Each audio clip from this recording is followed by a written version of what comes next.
tengah jalan Vespanya mogok.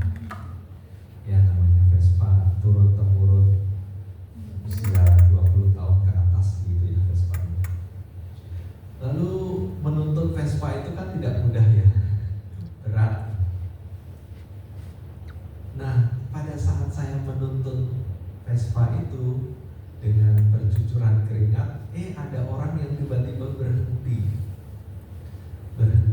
lalu menawarkan bantuan naik motor dia. Gimana Vespanya? Mogok. Yaudah, tak bantu. Gimana naik Vespanya? Tuh didorong pakai kakinya. Saya merefleksikan mengenai Roh Kudus Sang Penolong ini. Entah bagaimana saya teringat peristiwa ini. Saya merefleksikan mengenai Roh Kudus Sang Penolong itu di Jogja sudah berapa tahun? 6 tahun kemudian.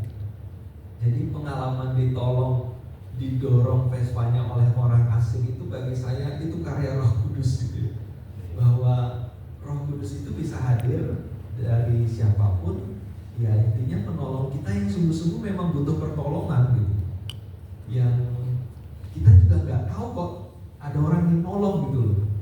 Dan peristiwanya kan kita juga ya namanya musibah ya. Kejadian di jalan akhirnya ya seperti itu. Jadi siapapun yang bertindak sebagai penolong atau kita yang mengalami pertolongan orang lain, kita percaya ya Roh Kudus sungguh-sungguh bekerja berkarya dalam hidup kita. Jadi kehadiran Roh Kudus itu sungguh-sungguh bisa kita alami.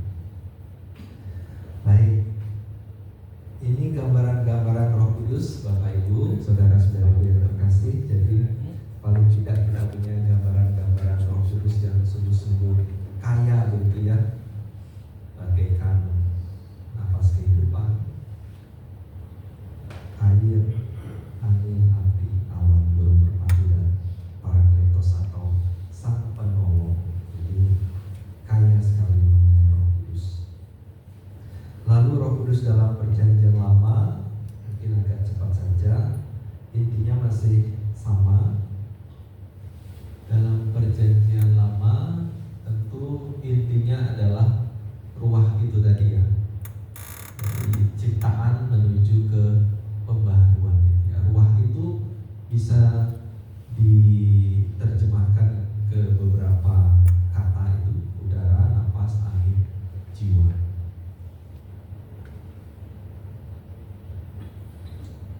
Dan Roh Kudus itu hadir menggerakkan tokoh-tokoh ya, itu tadi, terutama para hakim. Ada kisah-kisah mengenai hakim yang sungguh-sungguh diberi kuasa karismatis ya. Ketika Roh itu turun atas mereka, mereka akhirnya hinggap gitu ya, dikatakan hinggap. Jadi kalau kita baca hakim-hakim, Roh Kudus itu digambarkan hinggap pada Otniel, Gideon, Yefta, Simpson. Itu sungguh-sungguh hakim-hakim mengalami kuasa karismatik dari Roh itu sendiri. Itu mengenai Roh Kudus di dalam Perjanjian Lama. Kalau dalam Injil, kita lanjut. Nah ini jelas ya, Yesus diurapi, dipenuhi, dan diutus. Jadi di dalam Matius 12 ayat 28 di sana tertulis sangat jelas ya. Jika aku mengusir setan dengan Roh Kudus, Roh Allah gitu ya, maka kerajaan Allah itu sudah dekat.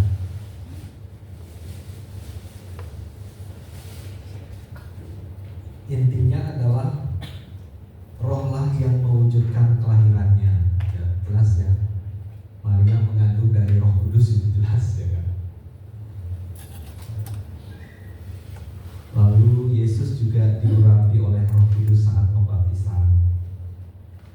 Yesus juga dipimpin oleh Roh Kudus ke padang gurun untuk menghadapi pencobaan, jelas. Akhirnya seluruh pelayanan Yesus itu lahir dari Roh itu sendiri. Oke. Itu Roh Kudus dalam Injil Sinoptik. Roh tinggal di tengah jemaat. Nah, ini kita masuk ke Roh Kudus untuk kisah para rasul dan jemaat perdana. Ini menunjukkan Roh Kudus yang akhirnya menggerakkan para rasul untuk mewartakan Injil, ya. Jadi ada pertobatan 3.000-an orang. Itu di Kisah 2 ayat 4. Di sana bisa kita lihat bagaimana Roh Kudus itu akhirnya menggerakkan orang untuk bertobat dan akhirnya mencintai Yesus dan akhirnya mewartakan Yesus tersebut.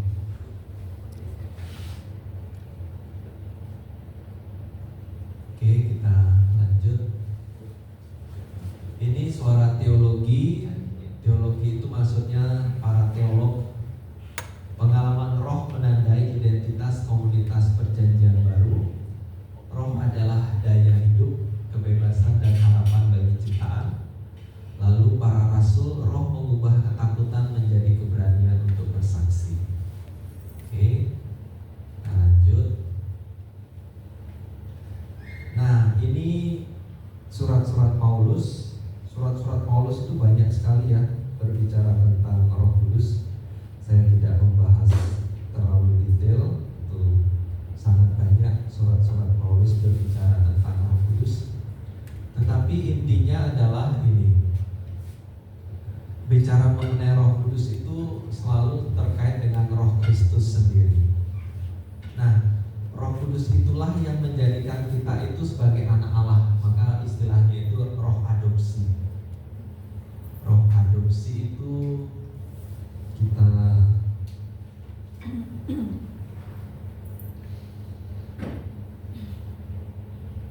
boleh kita buka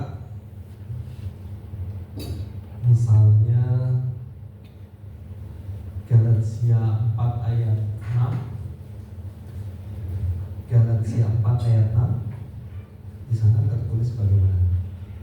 Dan karena kamu adalah anak, maka Allah telah menyuruh roh anaknya ke dalam hati kita yang berseru, ya Abba, ya Bapa. Ya. Jadi Roh Kuduslah yang mengadopsi, bahasanya mengadopsi kita. Roh Kuduslah yang membuat kita akhirnya menjadi statusnya itu menjadi anak-anak Allah. Karena Roh Kudus itulah yang akhirnya mendorong kita untuk menyebut Allah itu sebagai Abba, Bapa. Jadi bahasanya itu Roh itu mengadopsi kita untuk akhirnya menjadi anak Allah.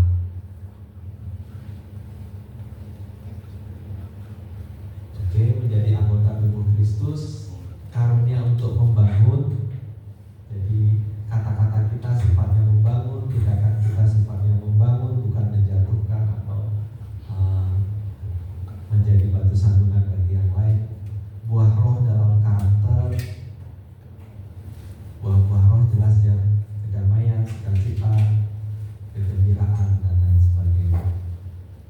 Di bawah saya beri kutipan, banyak kutipan surat Rasul Paulus mengenai Roh Kudus. Jadi sangat banyak Paulus berbicara mengenai Roh Kudus.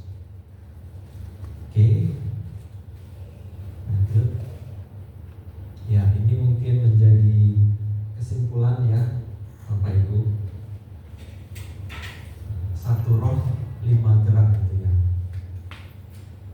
Jadi roh itu ya sifatnya satu ya. Roh yang kita bicarakan itu adalah Roh Kudus, tapi geraknya dia menguduskan gereja, memberi hidup, memberi kuasa, menghibur, menolong, memberi karunia, memberi buah-buah tadi, buah-buah roh itu, memandu doa dan juga memandu moralitas. Jadi mendorong orang untuk bertobat, meninggalkan hal-hal buruk, meninggalkan dosa. Itu bagian dari karya roh dalam hidup kita. Oke, itu bagian terakhir sepertinya.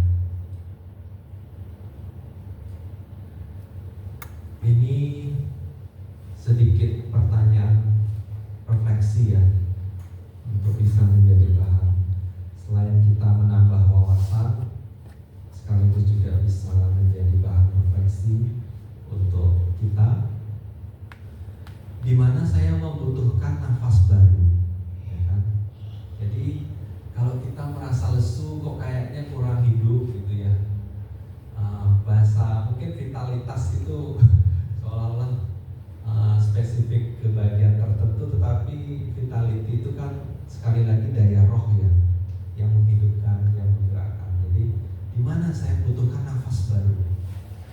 Atau ada ketakutan, keraguan-keraguan yang membuat akhirnya aku nggak berani bertindak, bergerak. Maka pertanyaannya keberanian baru dan kesediaan baru.